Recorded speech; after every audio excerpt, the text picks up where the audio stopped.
ಪ್ರೀತಿಯ ಮಕ್ಕಳೇ, ಈಗ ನಾವು ನೀರು ಕೊಡದ ನಾಡಿನಲ್ಲಿ ಎಂಬ ಗದ್ಯ ಏನಿದೆ ಅದನ್ನ ಒಮ್ಮೆ ಓದುತ್ತೇನೆ. ನೀವು ಅದನ್ನ ಗಮನವಿಟ್ಟು ಕೇಳಿಸ್ಕೊಳ್ಬೇಕು. ನೇಮಿಚಂದ್ರ ಅವರು ಬರೆದಂಥದ್ದು. ಪ್ರವೇಶದಲ್ಲಿ ಬರೆದಿದೆ. ನಾನು ಕೇವಲ ಓದನ್ನು ಮಾತ್ರ ಮಾಡ್ತಾ ಇದ್ದೇನೆ. ಹೇಗೆ ಓದಬೇಕು ಎನ್ನುವುದನ್ನ ನೀವುಗಳು ತಿಳಿದುಕೊಳ್ಳಲಿ ಎನ್ನುವ ಕಾರಣಕ್ಕಾಗಿ. ವಿಶ್ವವು ಜಾಗತೀಕರಣದ ಹೆಸರಿನಲ್ಲಿ ಪ್ರಕೃತಿಯಿಂದ ಮಾನವನಿಗೆ ಉಚಿತವಾಗಿ ಲಭ್ಯವಾಗಬಹುದಾದ ಗಾಳಿ, ಬೆಳಕು, ನೀರು ಮತ್ತು ಆಹಾರಗಳಂಥ ಅತ್ಯವಶ್ಯಕವಾದ ವಸ್ತುಗಳನ್ನು ಹಣ ಗಳಿಸುವ ಮಾರ್ಗವನ್ನಾಗಿ ಪರಿವರ್ತಿಸಲು ಹೊರಟಿರುವುದು ಆತಂಕಕಾರಿ ವಿಷಯವಾಗಿದೆ. ಭಾರತೀಯರಾದ ನಾವು ಮಾನವೀಯತೆಗೆ ಬೆಲೆ ಕೊಟ್ಟು ಬಳಲಿ ಬಂದವರಿಗೆ ನೀರು, ಹಸಿದು ಬಂದವರಿಗೆ ಅನ್ನವನ್ನಿಕ್ಕಿ ಮೌಲ್ಯಯುತ ಸಂಸ್ಕೃತಿಯನ್ನು ಕಾಪಾಡಿಕೊಂಡು ಬಂದಿರುವುದು ವಿಶ್ವವೇ ಹೆಮ್ಮೆ ಪಡುವ ಸಂಗತಿಯಾಗಿದೆ. ಭಾರತದಿಂದ ಹೊರಗೆ ಕಾಲಿಟ್ಟರೆ ಉಳಿದೆಲ್ಲವೂ ನೀರು ಕೊಡದ ನಾಡುಗಳು ಎಂಬುದು ನನ್ನ ಇಲ್ಲಿಯವರೆಗಿನ ಅನುಭವ. 2 ವಾರ ಕಳೆದಿದೆ. ಊರೂರು ಅಲೆದಿದ್ದಾಯಿತು. ದಿನವೂ ಅಸಾಧ್ಯ ಬಾಯಾರಿಕೆ. ಕೋಲಾಗಳು, ಫ್ರೆಂಚ್ ಪಾಯ್, ಬಿಯರ್, ಬಾಟಲಿಯಲ್ಲಿ ಹಣ್ಣಿನ ರಸ ಧಾರಾಳವಾಗಿ ದೊರೆಯುತ್ತವೆ. ಕುಡಿಯಲು ನೀರು ಸಿಗದು. ಇಲ್ಲಿ ಯುರೋಪಿನಲ್ಲಾಗಲಿ ಅಲ್ಲಿ ಅಮೆರಿಕದಲ್ಲಾಗಲಿ ನೀರು ಕೊಡುವ ಸಂಪ್ರದಾಯವಿಲ್ಲ. ಹಿಂದೆ ಇತ್ತೇನೋ, ಈಗಂತೂ ಇಲ್ಲ. ನೀರು ಸಲೀಸಾಗಿ ಎಲ್ಲೆಂದರಲ್ಲಿ ಪುಕ್ಕಟ್ಟೆಯಾಗಿ ನಿಮಗೆ ಖಂಡಿತ ಸಿಗದು. ನಮ್ಮಲ್ಲಿಯಂತೆ ರೈಲು ನಿಲ್ದಾಣಗಳಲ್ಲಿ, ಬಸ್ಸು ನಿಲ್ದಾಣಗಳಲ್ಲಿ, ವಿಮಾನ ನಿಲ್ದಾಣಗಳಲ್ಲೂ ದುಡ್ಡಿಲ್ಲದೆ ಕುಡಿಯಬಲ್ಲ ನೀರನ್ನು ಇರಿಸುವುದಿಲ್ಲ. ಬಾಯಾರಿದಾಗ ಈಗಲೂ ಹೋಟೆಲ್ ಒಂದಕ್ಕೆ ಹೊಕ್ಕು ನೀರು ಮಾತ್ರ ಕುಡಿದು ಹೊರಬರಬಹುದಾದ ಸವಲತ್ತು ಇಲ್ಲಿಲ್ಲ. ಮನೆಯ ಹೊರಗೆ ಕಾಂಪೌಂಡ್ ಗೋಡೆಗೆ ಸಣ್ಣ ತೊಟ್ಟಿ ಕಟ್ಟಿ ದನಕರುಗಳು ಕುಡಿದು ಹೋಗಲಿ ಎಂದು ನೀರು ತುಂಬಿಡುತ್ತಿದ್ದ ಬಾಲ್ಯದ ದಿನಗಳು ನನಗಿನ್ನೂ ನೆನಪಿವೆ. ನಾನು ದಿಲ್ಲಿಗೆ ಬಂದು ವಿದೇಶಕ್ಕೆ ಹಾರಿದ್ದೆ. ದಿಲ್ಲಿಯಲ್ಲೋ ಧಗೆ ಧಗೆ ಬಿಸಿಲು. ಆದರೆ ಯಾರೋ ಪುಣ್ಯಾತ್ಮರು ಅಲ್ಲಿ ದೊಡ್ಡ ಮಣ್ಣಿನ ಮಡಕೆಗಳಲ್ಲಿ ನೀರು ತುಂಬಿಟ್ಟಿರುತ್ತಿದ್ದರು. ಅನೇಕ ಗುರುದ್ವಾರಗಳ ಬಳಿ ಸ್ವಯಂ ಸೇವಕರು ನೀರಿನ ದೊಡ್ಡ ಕೊಳಾಯಿ ಹಿಡಿದು ನಿಲ್ಲಿಸಿದ ಆಟೋ, ಬಸ್ಸು ಹಾಗೂ ದಾರಿ ಹೋಕರಿಗೆಲ್ಲ ನೀರು ತುಂಬಿ ತುಂಬಿ ಕುಡಿಸುವುದನ್ನು ನೋಡಿದ್ದೇನೆ. ರೋಹತಕ್ ರಸ್ತೆಯ ಅತ್ತೆಯ ಮನೆಯೊಳಗೆ ಕಾಲಿಡುತ್ತಿದ್ದಂತೆ, ಬೇಟಾ ತಾಯಾಜಿ ಆಯೇ ಹೈ, ಥಂಡಾ ಪಾನಿ ಪಿಲಾವೋ, ನನ್ನ ಮೈದುನನ ಮಗನಿಗೆ ಅತ್ತೆ ಕೂಗಿ ಹೇಳಿದರು. ಪುಟ್ಟ ಹುಡುಗ ತತ್ಕ್ಷಣ ತಣ್ಣನೆಯ ನೀರು ತಂದು ಕೈಗಿಟ್ಟ. ದಿಲ್ಲಿಯ ಧೂಳು ಹಾದಿಗಳೆಲ್ಲ ಮರೆತವು. ಮನೆಗೆ ಬಂದವರಿಗಂತೂ ಮೊದಲು ನೀರು ಕೊಡುವ ಸಂಪ್ರದಾಯ. ಡಾಬಾ ಆಗಲಿ, ದರ್ಶಿನಿಯಾಗಲಿ, ಪಂಚತಾರಾ ಹೋಟೆಲೇ ಆಗಲಿ, ಮೊದಲು ನೀರು ಮೇಜಿನ ಮೇಲೆ ಕುಳಿತುಕೊಳ್ಳುತ್ತದೆ. ಪುಕ್ಕಟ್ಟೆಯಾಗಿ ಕೊಡುವ ನೀರು. ಆದರೆ ನಾನೀಗ ನೀರು ಕೊಡದ ನಾಡುಗಳಲ್ಲಿ ಅಲೆಯುತ್ತಿದ್ದೇನೆ. ಮ್ಯಾಕ್ಡೊನಾಲ್ಡ್ ನಂತಹ ಅಗ್ಗದ ಫಾಸ್ಟ್ ಫುಡ್ ಜಾಯಿಂಟ್ಸ್ಗೆ ಹೋಗಿ, ವೈಭವದ ಪಂಚತಾರಾ ಹೋಟೆಲುಗಳಿಗೆ ಹೋಗಿ ನೀರು ಇಡುವ ಅಥವಾ ಕೊಡುವ ಸಂಪ್ರದಾಯವೇ ಇಲ್ಲಿಲ್ಲ. ಹೋಟೆಲುಗಳಲ್ಲಿ ವೈನ್, ಬಿಯರ್ ಇಲ್ಲವೇ ಕೋಲಾಗಳಿಂದಲೇ ಊಟ ಆರಂಭ.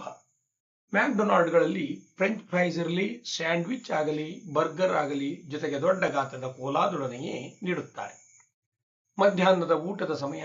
ನಾನು ನೀರು ನೀರು ಎಂದು ಬಡಬಡಿಸುವಾಗ ಸಣ್ಣ ಬಾಟಲಿಯಲ್ಲಿ ನೀರು ಬರುತ್ತಿತ್ತು. ಕುಡಿದು ನೋಡಿದರೆ ಅದು ಬರೀ ಸೋಡಾ. ಸೋಡಾ ಅಲ್ಲ, ವಾಟರ್ ಎನ್ನುತ್ತಿದ್ದೆ. ಇದು ನೀರೇ, ಸ್ಪಾರ್ಕ್ಲಿಂಗ್ ವಾಟರ್ ಎನ್ನುತ್ತಿದ್ರು.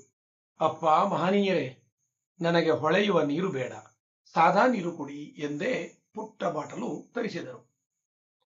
ಸ್ಟಲ್ ವಾಟರ್ ಹೊಸ ಪದಪುಂಜವನ್ನು ಕಲಿತೆ. ಅದನ್ನು ಕುಡಿದು ನೋಡಿದರೆ ಅದರಲ್ಲೂ ಅಲ್ಪ ಮಟ್ಟದ ಸೋಡಾ, ಕಡೆಗೂ ದುಡ್ಡು ಕೊಟ್ಟರೂ ಸೀದಾ ಸಾದಾ ನೀರು ಸಿಗುವುದು ಅಪರೂಪವಿತ್ತು. ಏಕೆ ಹೀಗೆ? ಉತ್ತರ ಹೊಳೆಯುವುದೇನೂ ಕಷ್ಟವಲ್ಲ. ಪುಕ್ಕಟ್ಟೆಯಾಗಿ ಏನನ್ನೂ ಕೊಡದಿದ್ದರೆ ನೀವು ಕೊಳ್ಳುತ್ತೀರಿ. ಕೊಳ್ಳುತ್ತಿರುವುದು ಸೀದಾ ಸಾದಾ ಅಲ್ಲ ಎಂದು ನಂಬಿಸಿದರೆ ಮತ್ತಷ್ಟು ಕೊಳ್ಳುತ್ತೀರಿ. ಕೊಳ್ಳುತ್ತಿರುವುದು ಅದ್ಭುತವಾದದ್ದು ಎಂದರೆ ಇನ್ನಷ್ಟು ಕೊಳ್ಳುತ್ತೀರಿ. ಕೊಳ್ಳುಬಾಕ ಸಂಸ್ಕೃತಿಯ ತಳಹದಿಯೇ ಇಲ್ಲಿದೆ. ನೀರು ನಿಮಗೆ ಧಾರಾಳವಾಗಿ ಎಲ್ಲೆಡೆ ಪುಕ್ಕಟೆಯಾಗಿ ದೊರೆತರೆ ಕೋಲಾ ಕಂಪನಿಗಳ ಜಾಹೀರಾತಿಗೆ ಮಣಿಯುವುದು ಹೇಗೆ? ಇದು ಒಂದು ಬಗೆಯ ಸೂಕ್ಷ್ಮ ರೀತಿಯ ಸೈಕಾಲಜಿಕಲ್ ವಾರ್ಫೇರ್. ಅಮೆರಿಕದ ಉದ್ದಗಲವನ್ನು ವಾರಗಟ್ಟಲೆ ಅಲೆವಾಗ ಎಲ್ಲೆಡೆಯಲ್ಲಿ ಗಮನಿಸಿದ್ದೆ, ದೊಡ್ಡ ಗಾತ್ರದ ಕೋಲಾ ಬಾಟಲಿಗಳಿಗೆ 0 $0.99 ಬೆಲೆ. ಅದೇ ಸಣ್ಣ ಗಾತ್ರದ ನೀರಿನ ಬಾಟಲಿಗೂ ಅದಕ್ಕಿಂತ ಹೆಚ್ಚಿನ ಹಣ. ಕೊಳ್ಳುವ ಗ್ರಾಹಕರ ಮನಸ್ಸಿನಲ್ಲಿ ನೀರಿಗೇಕೆ ಅಷ್ಟು ಹಣ? ಅದಕ್ಕಿಂತ ಅಗ್ಗವಾಗಿ ಕೋಲಾ ಸಿಗುತ್ತದೆಯಲ್ಲ ಎಂಬ ತರ್ಕ ಹೊಳೆದು ಕೋಲಾ ಅಭ್ಯಾಸ ಮಾಡಿಕೊಳ್ಳುತ್ತಾನೆ. ಅಲ್ಲಿಗೆ ನೀರು ಕುಡಿಯುವ ಅಭ್ಯಾಸ ತಪ್ಪುತ್ತದೆ. ವಿದೇಶಗಳಲ್ಲಿ ಮನೆಯ ನಲ್ಲಿಯಲ್ಲಿ ಬರುವ ನೀರನ್ನು ಯಾರೂ ಕುಡಿಯುವುದಿಲ್ಲ. ಅದನ್ನು ಕುಡಿದರೇನು ಪ್ರಾಣ ಹೋಗುವುದಿಲ್ಲ. ಆದರೆ ಅದು ಶುದ್ಧವಲ್ಲ. ಶುದ್ಧ ನೀರನ್ನು ಬಾಟಲಿಯಲ್ಲಿ ಕೊಂಡು ಮಾತ್ರ ತರಬಹುದು ಎಂದು ಇಡೀ ದೇಶದ ತಲೆ ತೊಳೆದಿರುವಾಗ ಪ್ರತಿಯೊಬ್ಬರೂ ನೀರನ್ನು ಕೊಂಡು ಕುಡಿಯುತ್ತಾರೆ. ಇಂಥವುದೇ ಹುನ್ನಾರ ಭಾರತದಲ್ಲಿ ಅದಾಗಲೇ ಆರಂಭವಾಗಿದೆ. ಕೀಟನಾಶಕವಿರುವ ನೀರನ್ನು ಶುದ್ಧವೆಂದು ಮಾರಿ ಉದ್ಧಾರವಾದ ಕಂಪನಿಗಳು. ಕೊಳ್ಳುಬಾಕ ಸಂಸ್ಕೃತಿಯ ಪರಾಕಾಷ್ಠೆಯಾಗಿ ನನಗೆ ನೀರು ಕೊಡದ ನಾಡುಗಳು ಕಾಣುತ್ತವೆ. ಇಂಥವುದೇ ಮರಳುತನಕ್ಕೆ ಅದಾಗಲೇ ಭಾರತೀಯರು ಬಲಿಯಾಗಿದ್ದಾರೆ. ನಮ್ಮ ಎಳನೀರು, ಮಜ್ಜಿಗೆ, ಪಾನಕ, ಕಬ್ಬಿನ ಹಾಲು, ತಾಜಾ ಹಣ್ಣಿನ ರಸ ಎಲ್ಲವನ್ನು ತೊರೆದು ಕೋಲಾಗಳಿಗೆ ಮುಗಿಬೀಳುತ್ತಿರುವ ಜನರ ಸಂಖ್ಯೆ ಏರುತ್ತಿದೆ. ವೈಯಕ್ತಿಕ ವಿದೇಶ ಪ್ರವಾಸಗಳಲ್ಲಿ ನನಗೆ ಇಷ್ಟು ಕಷ್ಟವಾಗಿದ್ದಿಲ್ಲ. ತಿಂಗಳುಗಟ್ಟಲೆ ಅಲೆದರೂ ನಾವಿಳಿದುಕೊಳ್ಳುತ್ತಿದ್ದ ಅಗ್ಗದ ಹೋಟೆಲಿನಿಂದ ಬೆಳಗ್ಗೆ ಹೊರಡುವಾಗಲೇ ಬಾಟಲಿಯಲ್ಲಿ ನಲ್ಲಿ ನೀರನ್ನು ತುಂಬಿಸಿಕೊಂಡು ಹೊರಡುತ್ತಿದ್ದೆವು. ನಮ್ಮ ಭಾರತೀಯ ನಿರೋಧಕ ಶಕ್ತಿಯ ಎದುರು ಯಾವ ನೀರಾದರೂ ಅಡ್ಡಿಯಿರಲಿಲ್ಲ. ಆದರೆ ಕೆಲಸದ ಮೇಲೆ ಬಂದ ಈ ಪ್ರವಾಸದಲ್ಲಿ ಮಣಮಣ ಫೈಲುಗಳನ್ನು ಹೊತ್ತು ಅಲ್ಲಿಂದಿಲ್ಲಿಗೆ ಇಲ್ಲಿಂದಲ್ಲಿಗೆ ಅಲಿಯುವಾಗ ನೀರಿನ ಬಾಟಲಿ ಹಿಡಿದು ಹೋಗುವುದು ಅಸಾಧ್ಯವಾಗಿತ್ತು. ಕೊಳ್ಳುಬಾಕತನ, ಲಾಭಕೋರತನದ ರೋಗಗಳು ಸಾಂಕ್ರಾಮಿಕವಾಗಿ ಎಲ್ಲ ನೆಲದಲ್ಲೂ ಹರಡಿ ಭಾರತಕ್ಕೂ ಲಗ್ಗೆ ಇಟ್ಟಿವೆ ಎಂದು ತೀರಾ ಇತ್ತೀಚಿನ ದಿನಗಳಲ್ಲಿ ಗಾಢವಾಗಿ ನಮ್ಮೆಲ್ಲರಿಗೂ ಅನುಭವವಾಗಿದೆ. ಸಂಸ್ಕೃತಿಯ ಮೇಲೆ ದಾಳಿ ಎನ್ನುವಾಗ ನನಗೆ mother's day, father's day, valentine day ಆಚರಿಸುವುದು ಅಷ್ಟು ದೊಡ್ಡ ಅನಾಹುತವಾಗಿ ಕಾಣುವುದಿಲ್ಲ. ಈ ಹೊಸ ಹೊಸ ದಿನಗಳೆಲ್ಲ ಉಕ್ಕಿದ ಪ್ರೀತಿಯ ದ್ಯೋತಕವಲ್ಲ. ಗಿಫ್ಟ್, ಗ್ರೀಟಿಂಗ್ ಕಾರ್ಡ್ ಮಾರುವ ಹೊಸ ಹುನ್ನಾರಗಳೆಂದು ಸರ್ವರಿಗೂ ವೇದ್ಯವಾಗಿದೆ. ಆದರೆ ನನಗೆ ಗಾಬರಿ ಹುಟ್ಟಿಸುವುದು ನಮ್ಮ ಭಾರತೀಯ ಸಂಸ್ಕೃತಿಯ ಬುನಾದಿಯನ್ನು, ಜೀವನ ಶೈಲಿಯನ್ನು, ನಂಬಿಕೆಗಳನ್ನು, ಮೌಲ್ಯಗಳನ್ನು, ಸಂಸ್ಕೃತಿಯ ಬುನಾದಿಯನ್ನು ಒಲುಗಿಸುವ ಕೊಳ್ಳುಬಾಕತನ. ಅಗತ್ಯಗಳಲ್ಲಿ ನಡೆದು ಹೋಗುತ್ತಿದ್ದ ಬದುಕು ಇಂದು ಬೇಕುಗಳ ಬಲೆಗೆ ಬಿದ್ದಿದೆ.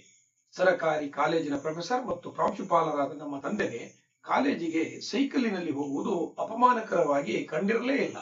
ಕೊಂಡ ಒಂದು ವಸ್ತುವನ್ನು ಬದುಕಿಡೀ ಬಳಸುವ ಪರಿಪಾಠವಿತ್ತು. ಇಂದು ಶಾಲೆಯಲ್ಲಿಯೇ ಬೈಕು ಬೇಕು ಎನ್ನುವ ಮಗ, ಇಂತಹುದೇ ಬ್ರಾಂಡಿನ ಶೂ ಬೇಕು ಎನ್ನುವ ಮಕ್ಕಳು, ಮಾರುತಿ ಕಾರಿದ್ದರೆ ಸ್ಟ್ಯಾಂಥ್ರೋ ಬೇಕು ಎಂದು ಓಡುವ ಹಿರಿಯರು. ಮಾರುಕಟ್ಟೆಗೆ ಬಂದದ್ದೆಲ್ಲವೂ ಬೇಕು. ಬೇಕುಗಳನ್ನು ಅಗತ್ಯಗಳಾಗಿ ಹಾಗೂ ಅತ್ಯಗತ್ಯಗಳಾಗಿ ಬಲು ಜಾಣತನದಿಂದ ಬದಲಿಸುವ ಜಾಹೀರಾತುಗಳು ಮತ್ತೆ ಮತ್ತೆ ಬಿತ್ತರಿಸುತ್ತವೆ. ಆರಾಮ, ಐಷಾರಾಮದ ಅಪ್ಪಟ ಅನಗತ್ಯದ ವಸ್ತುಗಳನ್ನು ಇವಿಲ್ಲದೆ ಬದುಕಿಲ್ಲ ಎಂಬಂತೆ ಬಿಂಬಿಸುತ್ತಾರೆ. ಡಿಯೋಡರೆಂಟ್ ಹಾಕಿಕೊಳ್ಳದೇ ಇದ್ದರೆ ತಾನು ನಾತ ಬಡಿಯುತ್ತೇನೆ ಎಂಬಷ್ಟು ಕೀಳರಿಮೆಯನ್ನು ಹುಟ್ಟಿಸಬಲ್ಲರು. ಕೊನೆಗೆ ಎಲ್ಲವೂ ನಿಮ್ಮನ್ನು ಕೊಳ್ಳುವಂತೆ ಪ್ರೇರೇಪಿಸುತ್ತದೆ. ಕೆಲವು ವರ್ಷಗಳ ಹಿಂದೆ ದಿನಪತ್ರಿಕೆಯಲ್ಲಿ ಓದಿದ್ದೆ. ಜನಪ್ರಿಯ ಹೋಟೆಲಿನ ಮಾಲೀಕರೊಬ್ಬರು ಬರೆದಿದ್ದರು, ತಂಪು ಪಾನೀಯದ ಕಂಪನಿಯೊಂದು ಆತನನ್ನು ಸಂಪರ್ಕಿಸಿ, ನೀವು ಗ್ರಾಹಕರಿಗೆ ಬಂದೊಡನೆ ನೀರು ಕೊಡುವುದನ್ನು ನಿಲ್ಲಿಸಿದರೆ ಇಷ್ಟು ಹಣ ಕೊಡುವುದಾಗಿ ಹೇಳಿತ್ತಂತೆ. ಈಗಾಗಲೇ ಬೆಂಗಳೂರಿನಲ್ಲೂ ನನಗೆ ನೀರು ಕೊಡದ ಸಂಸ್ಕೃತಿಯ ಅನುಭವವಾಗಿದೆ. ಮಹಾತ್ಮ ಗಾಂಧಿ ರಸ್ತೆಯ ಬಾಂಬೆ ಬಜಾರ್ ಎದುರಿನ ಪುಟ್ಟ ಜಾಯಿಂಟ್ ನಲ್ಲಿ ನಾನು ಮತ್ತು ಮಗಳು ಕುಳಿತಿದ್ದೆವು. ಇಲ್ಲಿ ನೀರು ತಂದಿಡಲಿಲ್ಲ. ಐಸ್ ಕ್ರೀಮ್ ತಿಂದ ನಾವು ನೀರು ಬೇಕು ಎಂದು ಕೇಳಿದೆವು. Mineral water? ವೇಟರ್ ಪ್ರಶ್ನಿಸಿದ. ಇಲ್ಲಪ್ಪ, ಸಾಮಾನ್ಯ ನೀರು ಎಂದೆ. ಮಾಯವಾದ ವೇಟರ್ 15 ನಿಮಿಷಕ್ಕಾದರೂ ಬರಲೇ ಇಲ್ಲ. ಕಾದು ಕಾದು ಸುಸ್ತಾಗಿ ಕೊನೆಗೆ ಕೌಂಟರಿಗೆ ಹೋಗಿ ಬಿಲ್ಲು ಕೊಟ್ಟು ಹೊರಬಿದ್ದೆವು. ಅದೇ ವೇಟರ್ ಪುಟ್ಟ ಪುಟ್ಟ ಬಾಟಲಿಗಳಲ್ಲಿ ಮಿನರಲ್ ವಾಟರ್ಗಳನ್ನು ಬೇರೆ ಬೇರೆ ಮೇಜಿಗೆ ಸರಬರಾಜು ಮಾಡುವುದು ಕಂಡಿತು. ಮಿನರಲ್ ವಾಟರ್ ಎಂದ ಅವರು ಕೇಳುವ ಭಂಗಿ ಭಾವ ಹೇಗಿರುತ್ತದೆ ಎಂದರೆ ನಿಮಗೆ ಆರ್ಡಿನರಿ ವಾಟರ್ ಎಂದು ಹೇಳಲು ಹಿಂಜರಿಕೆಯಾಗಬೇಕು. ಆದರೆ ನಿಜಕ್ಕೂ ಆಘಾತವಾದದ್ದು ತೀರಾ ಇತ್ತೀಚೆಗೆ ಮಾಲತಿಯೊಡನೆ ಇಂದಿರಾನಗರದ ಮುಖ್ಯ ರಸ್ತೆಯ ಪುಟ್ಟ ಜಾಯಿಂಟ್ಗೆ ಹೊಸ ಬಗೆಯ ಐಸ್ ಕ್ರೀಮ್ ತಿನ್ನುವ ಬಯಕೆಯಲ್ಲಿ ಮೊಕ್ಕಾಗ. ಮಿಸಿಸಿಪಿ ಮಡ್ ಪಿ ಎಂದು ಎಲ್ಲೋ ಪತ್ರಿಕೆಯಲ್ಲಿ ಓದಿದ್ದ ಮಾಲತಿ ಆರ್ಡರ್ ಮಾಡಿದರು.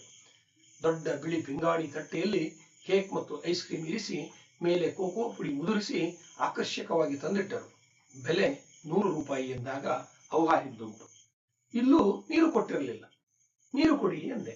ಮಿನರಲ್ ವಾಟರ್ ಎಂದಳು ಸರ್ವ್ ಮಾಡುತ್ತಿದ್ದ ಹುಡುಗಿ. ಇಲ್ಲ, ಸಾಧಾರಣ ನೀರು ಎಂದರೆ, ನಮ್ಮಲ್ಲಿ ಸಾಧಾರಣ ನೀರು ಇಲ್ಲ ಎಂದು ಬಿಡುವುದೇ? 100 ರೂಪಾಯಿ ಐಸ್ ಕ್ರೀಮ್ ತಿಂದರೂ ಪುಕ್ಕಟೆಯಾಗಿ ಒಂದು ಲೋಟ ನೀರು ಕೊಡದ ಜಾಯಿಂಟ್ಗಳಿಗೂ ಮತ್ತೆ 10-20 ಪಡೆದು ಮಿನರಲ್ ವಾಟರ್ ಮಾರುವ ಹುನ್ನಾರ. ನನಗೆ ರೇಗೆ ಹೋಯಿತು.